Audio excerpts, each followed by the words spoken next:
y'all. I thought I'd get dressed up for the occasion, right? Hey, a girl's got to have fun in her minivan, right? I'm Minivan Lee, and I live in my minivan, and I have for 8 years, and I love it. You know, it's like my little cave. It's my little girl cave, my clubhouse. Would you like to be a member of my clubhouse? Honorary member? Yeah. Well, today I'm going to talk about money again. Money, money, money, money, money. Do you like my singing? Okay.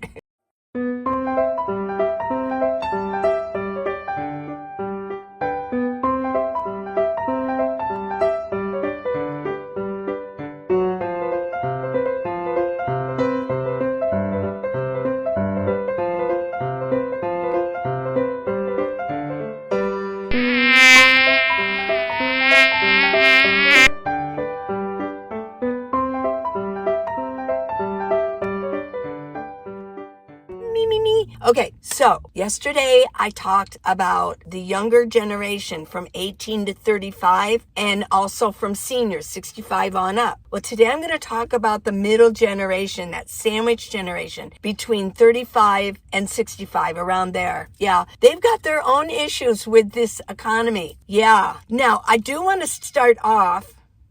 I have a little bit of information here, and I think it's pretty darn cool. These are the lowest cost cities in America for young adults based on overall affordability. But it's going to be not just young people, it's going to be also for seniors. Wichita, Kansas. Okay? If you're from Wichita, let me know in comments. Yeah.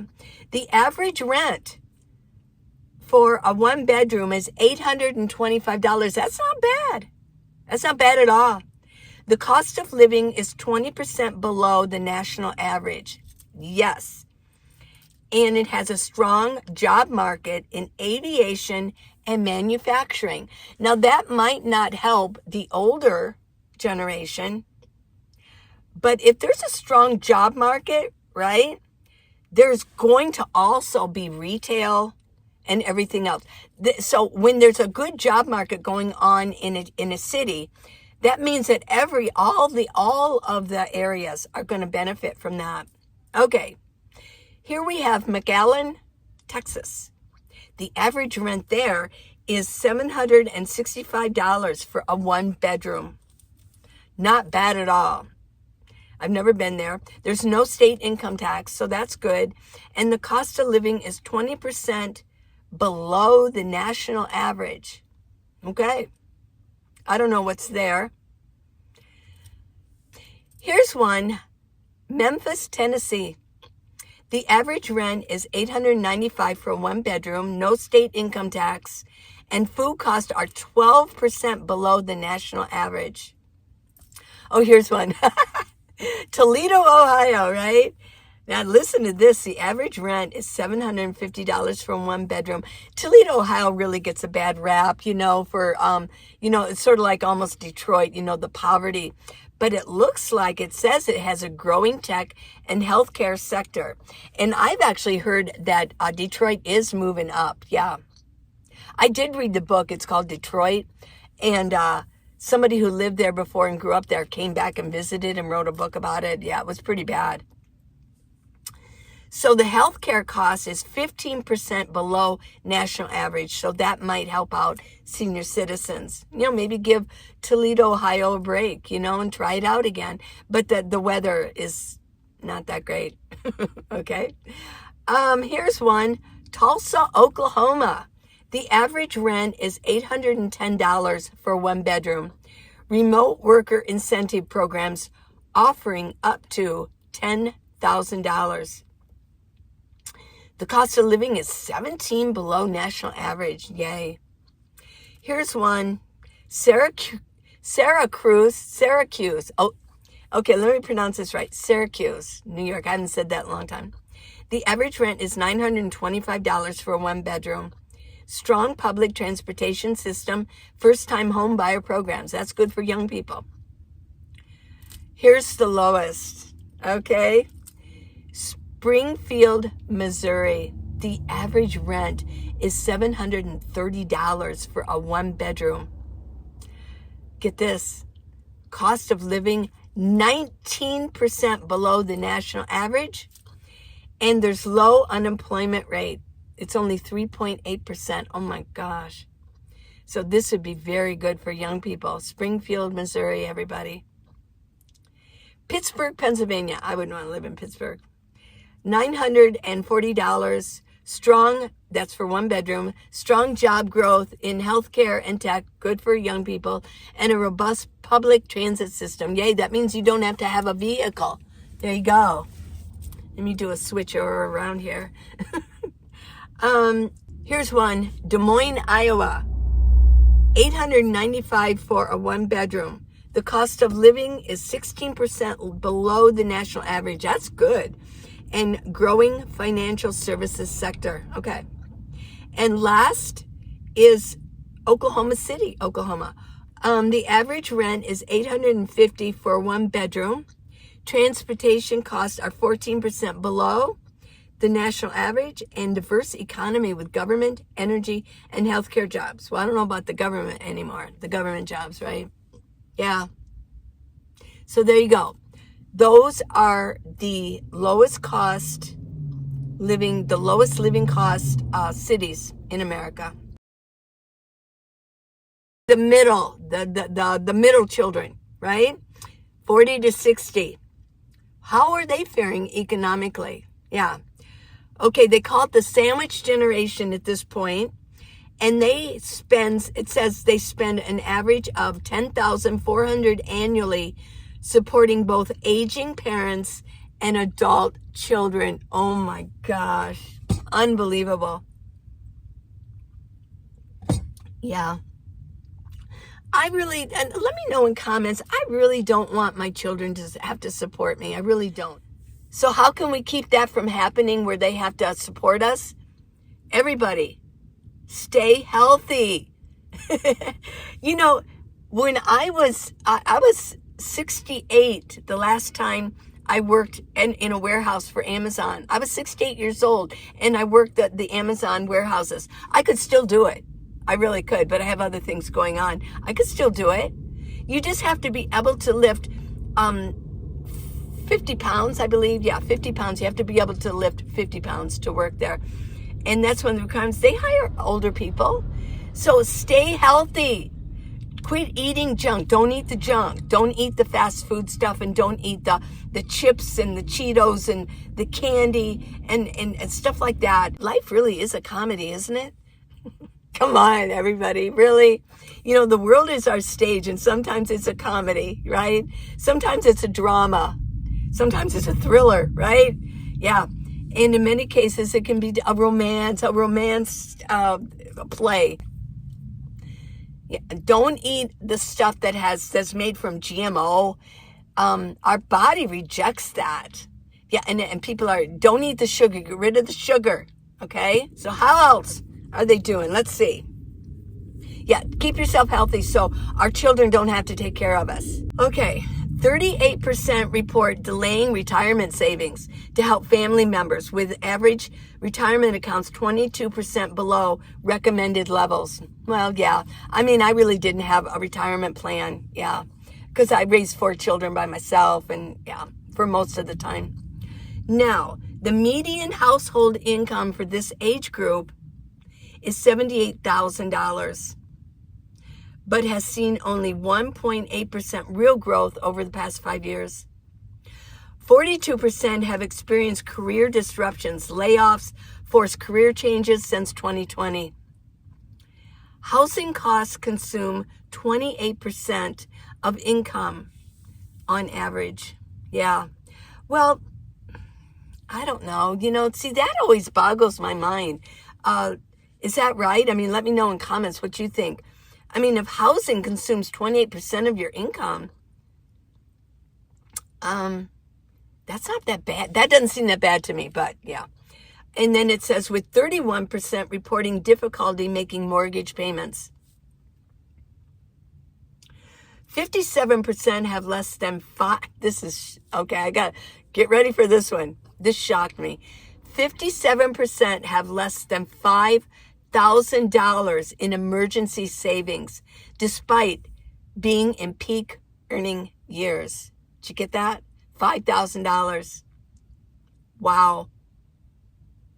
That's almost 60% of the middle generation, the sandwich generation. They only have $5,000 or less.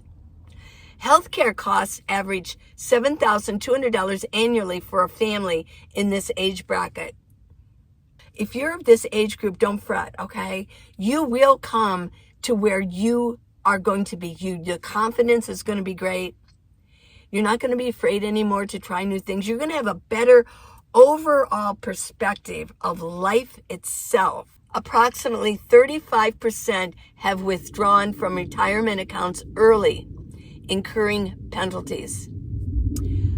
48% report high financial stress, citing inflation and supporting family members as primary causes. Okay, let's talk about this stress factor. Stress causes inflammation of the body. It ages us very quickly, and it causes, being stressed hurts your sleeping, your eating habits. You're going to eat more junk when you're stressed out. You're not going to feel well. I mean, stress is a killer. It really is. And it affects every part of our lives. You tend to, do unhealthy habits like smoking or not sleeping well, worrying. So they're not doing too well either. We can't just worry about the seniors, which I know a lot of people aren't. But as seniors, if we're watching this and we're seniors, we can't just worry about ourselves. Our younger generations are really impacted greatly by this inflation that's been going on. Only 39% feel confident they'll be able to retire by 65. Well, this age group, they can't retire at 65 if they want to get Social Security. Well, they can at 62, but they're really going to take a hit. And a lot of people say you really should do it at 62. I never agreed with that, but you do what you want to do. Because this age group they're going to have to wait till 67. Job changes after age 50 result in average salary decrease of 8 to 14%. Yeah. So the pressures. On average, they provide 24 hours per week of unpaid care to aging parents. We can't keep doing this to our kids. Unless the culture is set up for it, but our culture isn't set up for that. Like in other cultures, their homes, they have bigger homes. The parents own the home, and then the kids come in and they raise their kids there. But we're not set up for that here in America, many of us. 43% contribute to adult children's housing cost, averaging $4,600 annually. 61% help with adult children's healthcare expenses.